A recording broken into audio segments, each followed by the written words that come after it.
사무엘하 제6장 1절에서 11절 말씀입니다. 이 말씀 한 절씩 교독하겠습니다. 다윗이 이스라엘에서 뽑은 무리 3만 명을 다시 모으고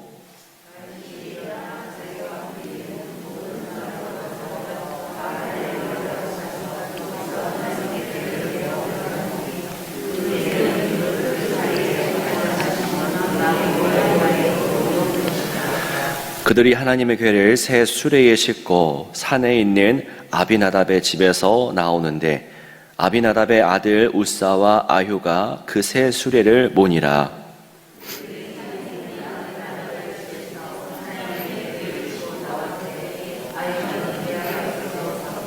다윗과 이스라엘 온 족속은 잣나무로 만든 여러 가지 악기와 수금과 비파와 소고와 양금과 재금으로 여호와 앞에서 연주하더라.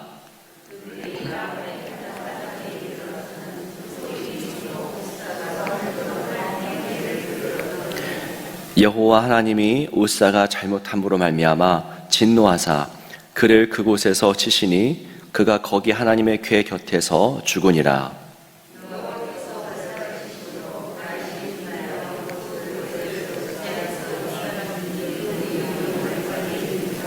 다윗이 그날에 여호와를 두려워하여 이르되 여호와의 궤가 어찌 내게로 오리요 하고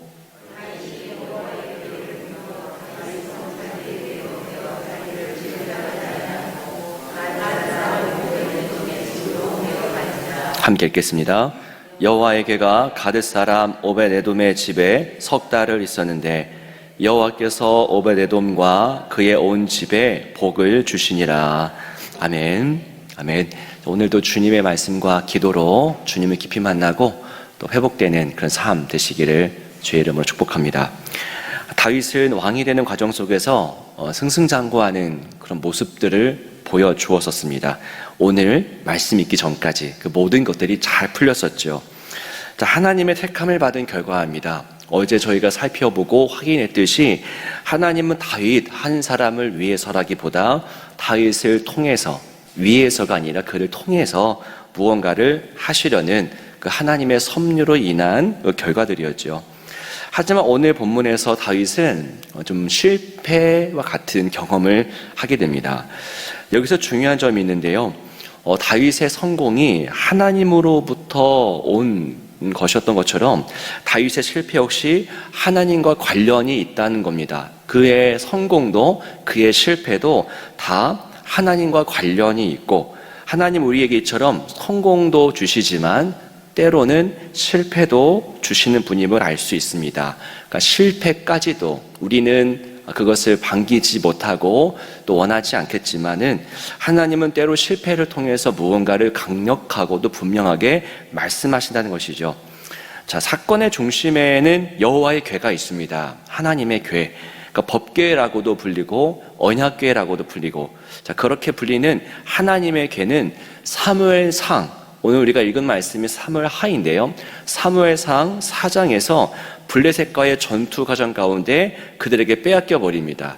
그러니까 이스라엘이 수세에 몰리자, 자, 우리가 하나님의 궤를 가져와 보자 했는데도 불구하고 전쟁에서 패해서 블레셋에게 그 하나님의 궤를 빼앗기는 사건이 사무엘상 4장에 기록되어 있죠. 그래서 여호와의 궤를 이 블레셋 사람들이 끌고 가서 어디다 두냐면 다곤 신전 안에 둡니다. 어떤 일이 벌어집니까? 다곤이 넘어지기도 하고 부러지기도 하는 그 다곤 신상이 훼손되는 일이 발생하죠. 그래서 이게 안 되겠다 했는데 또 그때에 그 블레셋 가운데 그 독종이 발생합니다. 그래서 이 궤를 우리가 가지고 있으면 안 되겠다 해서 블레셋 사람들은 여호와의 궤를 벳세메스로 이동시킵니다. 그리고 다시 그 궤는 기럇 여아림의 아비나답, 오늘 본문에 나오죠. 아비나답의 집으로 보관하게 된 겁니다. 이런 상황에서 다윗이 하나님의 궤를 다시 가져와야겠다. 그러니까 나라를 다시 세우고 전체 왕이 되고 예루살렘까지 점령하게 된 다윗은 이제 하나님의 궤까지 이제 우리가 다시 이곳으로 옮기게 되면은 그 완벽한 또 온전한 나라가 될 수 있겠다 생각을 가졌던 모양입니다. 그래서 하나님의 궤를 다윗이 여러 가지 준비를 통해서 가져오고 있는 장면이 오늘 본문의 말씀이죠. 자, 궤를 옮기는 일을 맡은 사람, 수많은 사람들 가운데 여호와의 궤를 옮기기로 한 사람은 우사와 아요라는 사람입니다. 궤가 나올 때 조용하게 나온 것이 아니고요, 다윗을 비롯한 온 백성이 각종 악기로 하나님을 찬양합니다. 축제의 분위기, 잔치의 분위기예요. 야, 이제 우리 이스라엘은 온전해진다, 더 온전해진다, 그 기대감으로 가득했던 상황인데요. 그런데 6절에서 모든 분위기가 돌변하고 맙니다. 자, 어떤 일인지 6절과 7절의 말씀을 보십시오. 함께 읽어보겠습니다. 시작. 그들이 나곤의 타작 마당에 이르러서는 소돌이 뛰므로 우사가 손을 들어 하나님의 궤를 붙들었더니 여호와 하나님이 우사가 잘못함으로 말미암아 진노하사 그를 그곳에서 치시니 그가 거기 하나님의 궤 곁에서 죽으니라. 네, 모든 축제의 분위기가 갑자기 싸늘해지는, 모든 분위기가 돌변하고 맙니다. 왜냐하면 소들이 조용히 차분하게 걸어가면 될 것을 소가 언제나 그렇게만 합니까? 갑자기 소가 날뛰었고 하나님의 궤가 크게 흔들렸던 겁니다. 그래서 땅으로 떨어질 그런 위기에 처했었고, 우사는 이 궤가 땅에 떨어질 것을 방지하기 위해서 급하게, 누가 시킨 것도 아니겠죠, 급하게 자기가 판단해서 그 궤에 손을 대었던 겁니다. 붙잡았던 것이죠.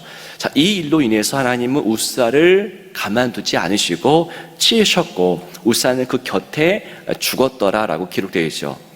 이 6절 말씀 속에서 우리는 두 가지 사실을 발견할 수 있는데, 첫 번째, 하나님의 궤를 어떻게 옮겼습니까? 소가 끄는 수레에 싣는 방법으로 옮겼다라는 겁니다. 이게 첫 번째 발견할 수 있는 사건이고요. 두 번째 사건은 하나님의 궤를 우사가 직접 만졌다라고 하는 사실입니다. 두 가지 사건이 발생하죠. 사실 여러분, 이 두 가지 모두 하나님이 정하신 법에서 한참이나 벗어난 것입니다. 여러분, 하나님의 궤는 어떻게 옮길 때 어떻게 옮겨야 됩니까? 역대상 15장 13절에 의하면 레위 사람들이 궤를 어깨에 메고 운반하지 않았기 때문에 벌을 받은 것이라고 기록되어 있습니다. 그렇습니다, 여러분. 궤는, 하나님의 그 언약궤는 언제나 사람의 어깨에 메고 가라, 그것이 하나님이 정하신 방법입니다. 그런데 이스라엘은 그 방식을 저버리고 사람의 어깨에 맨 것이 아니라 소가 끄는 수레, 그 덜덜거리는 수레에 싣고서 이동했던 것이지요. 이때 이스라엘이 수레를 통해서 운반했던 방식은 누구의 방식입니까? 과거에 블레셋이 궤를 다시 돌려보낼 때, 이스라엘로 돌려보낼 때 사용했던 방식이었죠. 그들은 수레에 싣고 그 궤를 보내버렸습니다. 이스라엘은 이처럼 하나님이 정하신 방법이 아니라 블레셋의 방식으로 이때 일했던 겁니다. 그게 문제의 원인이었죠. 또한 여러분, 하나님의 궤는 만질 수 있는 것이 아니었습니다. 함부로 만져서는 안 되는 거였습니다. 성물이기 때문인데요.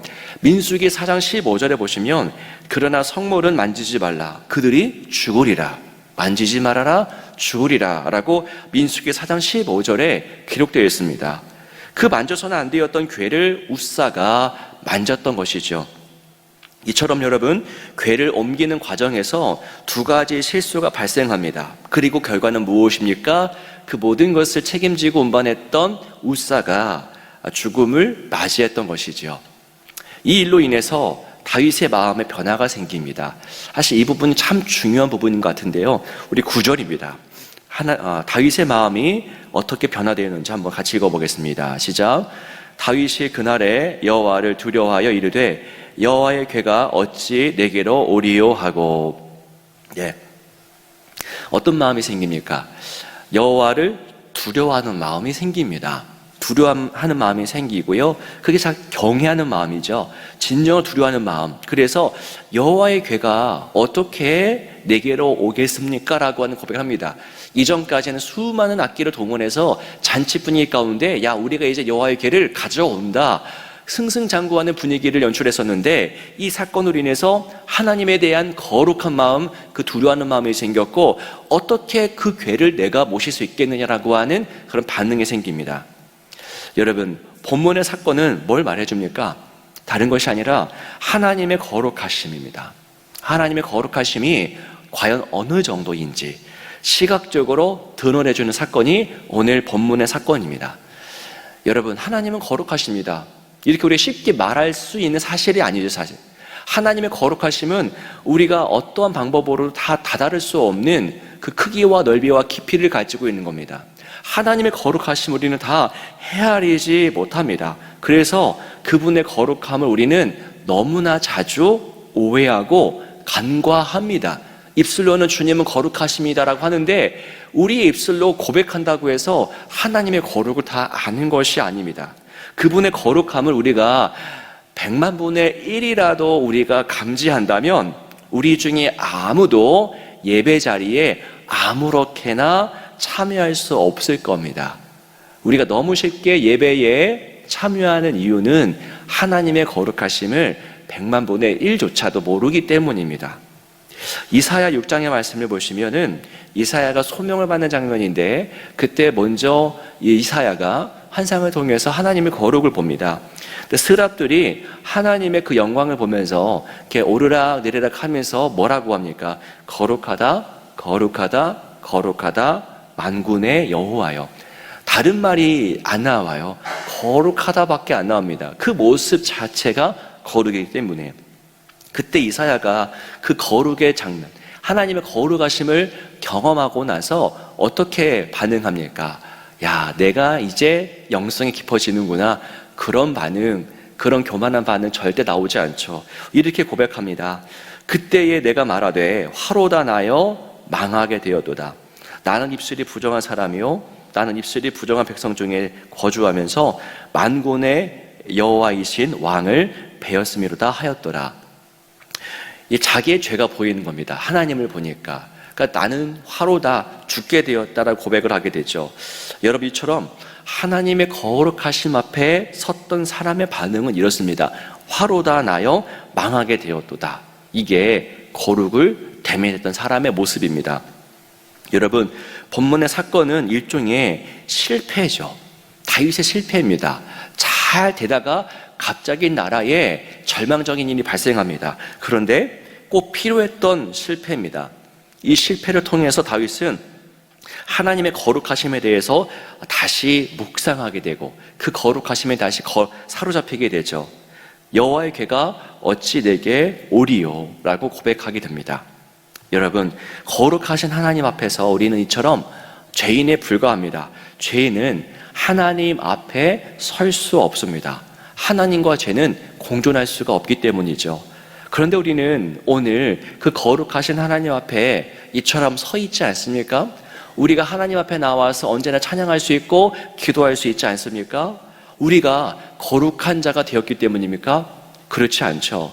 예수님의 십자가 때문에 이 모든 것이 가능하게 된 겁니다. 주님의 속죄 사건 때문에 예수님이 십자가 위에서 하나님의 모든 진노를 다 받아내셨기 때문에 오늘 우리가 나음을 입고 하나님 앞에 이처럼 설 수 있게 된 것, 하나님을 아버지라 부를 수 있게 된 것이죠.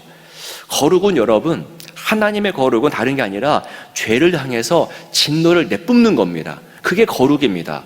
거룩은 죄를 향해서 그래 괜찮다, 그래 괜찮아 하는 게 아니라 거룩은 죄를 향해서 불같이 타오르는 진노를 쏟아내는 것, 그게 거룩입니다.